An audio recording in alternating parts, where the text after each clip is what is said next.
If your Minnesota business is ready to grow, let's look at the legal steps we can take to level up and take you to that next generation business that you've always dreamed about. There's a variety of legal ways that we want to look at our business as this growth comes in. As more revenue comes in, we're getting ready to hire new employees, maybe we're looking at new physical space, and we want to make sure that while we're doing that, we're also paying attention to the legal requirements and staying on top of all our legal filings. So the first thing we want to do is let's look at our business structure. So especially if you set up your business, if it was a side hustle back in the day, and you're still set up as a sole proprietorship, when this growth comes in the door, it's a great time to consider upgrading to an LLC or a C Corp or a partnership. Especially when we're bringing on other people to invest with us, to help us run the business, we want to be beyond that sole proprietorship level. We want to have a formally incorporated business and making sure we're taking advantage of all that has to offer. One of the main things it's going to do, it's going to protect your personal liability, protect your assets from the risks of the business. And if you are looking at bringing on investors, they want to invest in a real business. They don't want to invest in a sole proprietorship. They want to make sure that everything is put together correctly, especially from a legal foundation standpoint. Now, if you're in Minnesota and you formed your business years ago somewhere else, make sure that you've either registered to do business here in Minnesota, or you can set up a new business in Minnesota to take you forward into that next level. But if you've got that out-of-state business, we want to make sure that we're crossing those T's and dotting the right I's. The next legal step we're going to do is make sure we're tightening up our contracts. So these days I find a lot of people have just downloaded a form contract from somewhere on the web. The business has started, it's growing, things are great, but they've never taken that time to go back and check the contract. And they start to find that there's some cracks in there, there's some holes, some things that are not working with their customers, and we want to make sure we get them fixed. So let's look at our old contracts. Let's make sure we're adding liability clauses, termination clauses. After the last couple of years, we want to make sure we have a force majeure clause. We want to update new pricing schemes. We have new scopes of work. Whatever we're doing with that contract, we want to make sure it's updated for today's work and today's growth, and that we're not stuck from 5 years ago when we were first starting out. If you've got employees, we want to make sure we've got strong employment agreements that are compliant with law. So in Minnesota, we can't use non-compete agreements anymore, so we want to make sure that we've created the right employment agreement that would be valid if something happens. What we want to do is make sure we're talking to an attorney, not just downloading some form off the web. Next up, let's look at protecting our intellectual property. So as your brand is gaining value, we want to make sure we're locking that value down. Trademarks, get them registered. Your name, your logo, if you've got slogans, copywriting your content, make sure your processes are copyrighted. Make sure your business owns the copyrights and trademarks, not freelancers. So if you've been using things like Fiverr or Upwork to get work done for your company, make sure you've got the properly registered copyrights and trademarks to your business, not to the freelancers you were working with. Now, you need to remember also, not all lawyers are going to handle intellectual property. So if you need help with intellectual property, ask your lawyer for a referral to the right person who can help you out. Next thing we need to do is check our local rules. So if we're moving into a new market, if we're expanding, check the local rules to see what needs to be done in that market.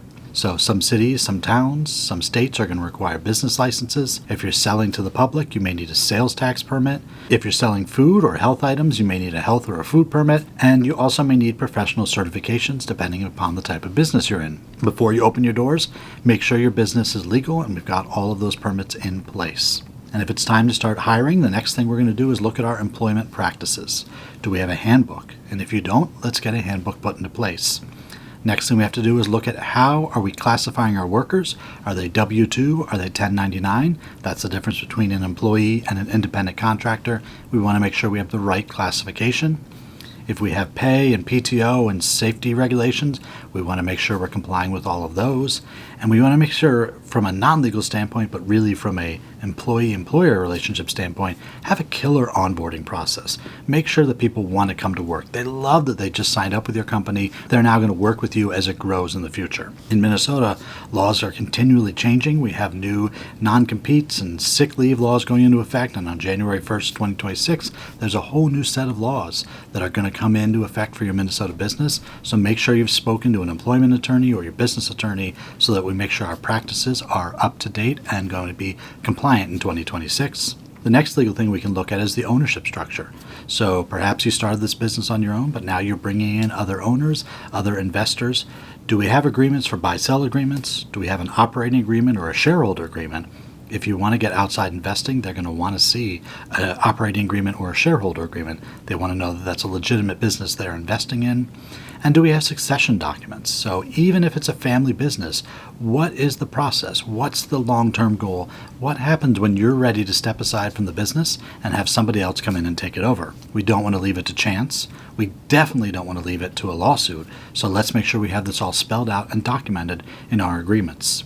We also want to look at our insurance. So this is not necessarily something you'll be doing with your attorney, but speak to your insurance broker and make sure we have the right insurance, because as we grow, you're going to have more exposure. We want things like general liability insurance, workers' comp insurance, property insurance. Very important these days, do we have cyber insurance in place? And then if you're the one who's really running the company and you're what we call a key person, do we have key person insurance in place as well to protect your business in case something happens to you? Make sure you're speaking to your insurance broker. I would go right down that list. Check for liability, workers' comp, property, cyber, and key person insurance. Go through those 5 things, speaking to a broker, and make sure you've got what you need to have in place. As we moved on from insurance, let's look at our finances and our taxes. So the more money that comes in, the more complexity we will normally have. So we want to talk to our bookkeeper and our accountant to make sure they're able to handle the new complexity and the growth that's going to be coming. And if for some reason they're not able to handle it, let's make sure we're finding the right person who can. We want to budget for more costs. So your bookkeeper is going to cost more money as the growth comes in and there's a lot more for your bookkeeper to do. You need to budget for that additional cost for that bookkeeper. And make sure you're staying current on your taxes and finding deductions where you can. Work with your accountant, your CPA, work with your financial advisor. Let's make sure we've got a strong financial foundation for all of this growth. If you're getting ready to take on investing, let's then also get ready for investors. What do we need to do is we need to clean up our finances. So they're going to look at your books and records along with your legal agreements. We want to make sure financially the business is sound and ready for investment. We want to have up-to-date business documents. So your formation documents in the beginning, your operating or shareholder agreement. We want corporate minutes from each year. We've had an annual meeting. We want to make sure all of this is put together so the investors can review it as part of their decision about whether to invest. We want to make sure our IP records and our employment practices are well documented. We want to make sure the business owns the IP, that it's not owned by somebody else. Owned by the business means more value for the business. And we want to make sure all of our permits are in place. Investors don't want to buy into a business that has a big liability hanging over their head because they don't have the right permits in place. And when you've got this all buttoned up together and you're just turning over your financials, your legal agreements, we're turning over our IP agreements, it's going to show the investor that you have a strong business that's ready for that investment. If you have more questions, you need help with some of the legal aspects of business growth, you can set up a phone call with my office. Go to my website, andrewmayers.com. There's a red legal strategy session button on the front page. Click it and you'll be taken to my calendar where we can set up a 15 or 20 minute phone call to discuss these various steps in legal growth and see where we need to fill in some holes and where we have a strong foundation. If you like this video, you can hit the like or thumbs up button below. You can head over to YouTube or ayerslawtv.com to subscribe for future episodes. And if there's anything else we need to do, let's make sure we've got it locked down now. Your next big move, that growth of the business, we want to make sure that the legal foundations are strong so we don't have any cracks that can cause problems down the road.